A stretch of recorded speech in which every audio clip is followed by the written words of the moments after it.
L'étoile à laquelle s'intéressait Monsieur X, l'astronome disparu, se trouve au cœur d'une nébuleuse planétaire de la galaxie M32. C'est une étoile de petite taille, une naine blanche, dont nous allons essayer de découvrir ce qu'elle pourrait avoir d'étrange. On nous précise que les naines blanches ont une température se situant entre 8000 et 40 000 degrés et que les étoiles de la galaxie M32 s'éloignent en moyenne de la Terre à une vitesse de 560 km par seconde. On nous propose pour commencer le spectre d'émission de notre étoile et on nous demande pour ce type de spectre de donner la définition de lambda max, puis ici d'en lire la valeur.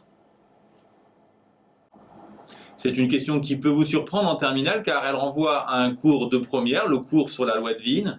Souvenez-vous, lambda max, c'est la longueur d'onde associée au maximum d'émission. Donc ici, elle vaut à peu près 1280. L'unité A, ce sont des angstroms. Un angstrom, c'est un dixième de nanomètre.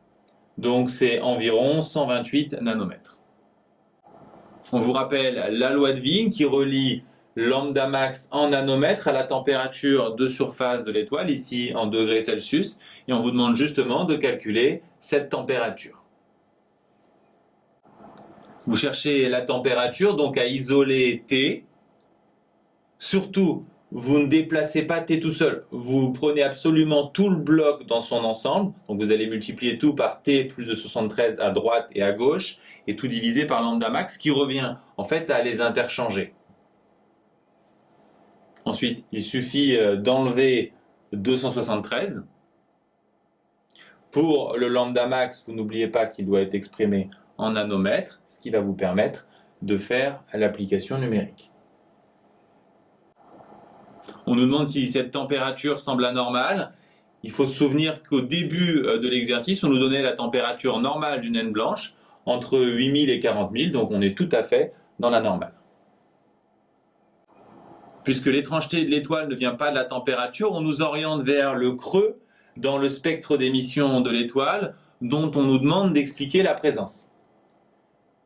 Quand vous avez un spectre d'émission, les creux, souvenez-vous, sont dus à la présence de l'atmosphère de l'étoile qui absorbe une partie des rayonnements. Donc il faut expliquer que ce creux s'explique par l'absorption de l'atmosphère de l'étoile. On vous indique que ce creux est associé à la présence d'hydrogène dans l'étoile et que sur Terre, la longueur d'onde de cette raie d'absorption vaut 122,02 nanomètres, alors que sur ce spectre, elle vaut 121,96 nanomètres. Et on vous demande d'expliquer cette différence. La longueur d'onde de la raie d'absorption mesurée sur Terre correspond à celle d'une source immobile. La deuxième, elle, est associée à l'onde émise par l'étoile qui très probablement s'approche ou s'éloigne de la Terre. Et donc par effet Doppler, fréquence, période et longueur d'onde sont différentes.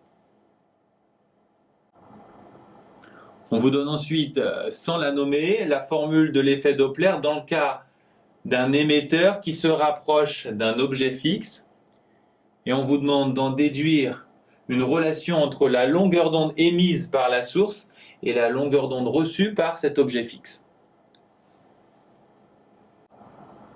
Vous avez peut-être remarqué que cette formule n'est pas la formule habituelle du cours, mais utilisez toujours la formule qu'on vous donne dans les exercices.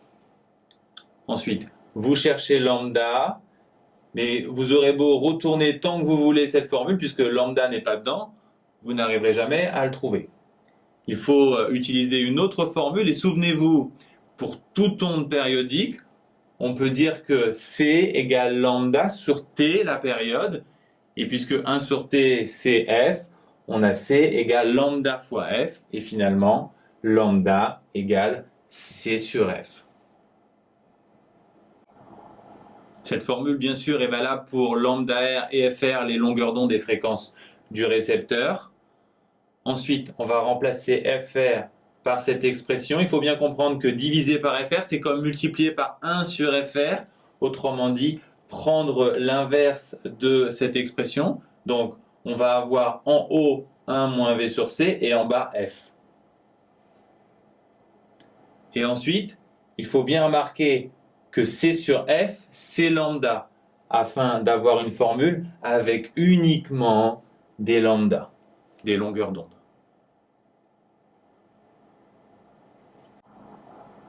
Pour finir, on vous demande de déduire de cette formule la vitesse à laquelle l'étoile se rapproche de la Terre, ce qui revient à isoler V. On va commencer par tout diviser par lambda. Ensuite, on fait plus V sur C moins lambda R sur lambda. On multiplie par C. Pour l'application numérique, on se rappelle des données précédentes. Le lambda, c'est 122,02. Et si on fait lambda moins lambda R, on trouve 0,06. C, bien sûr, vous prenez la vitesse de la lumière. Si elle n'est pas donnée, prenez 3 fois 10 puissance 8. Vous allez trouver 148 000 mètres par seconde, c'est-à-dire 148 km par seconde. Cette vitesse est-elle surprenante?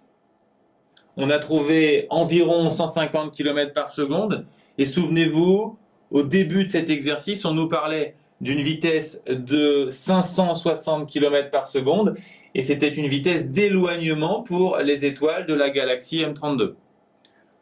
Donc on a déjà une différence, mais on n'a pas précisé si notre étoile se rapproche ou s'éloigne. Et vous devez savoir que si la longueur d'onde reçue est inférieure à la longueur d'onde émise, ça signifie que l'émetteur se rapproche, donc l'étoile se rapproche à 150 km par seconde, alors que les autres étoiles de cette galaxie s'éloignent en moyenne à 560 km par seconde. Donc oui, c'est plutôt surprenant.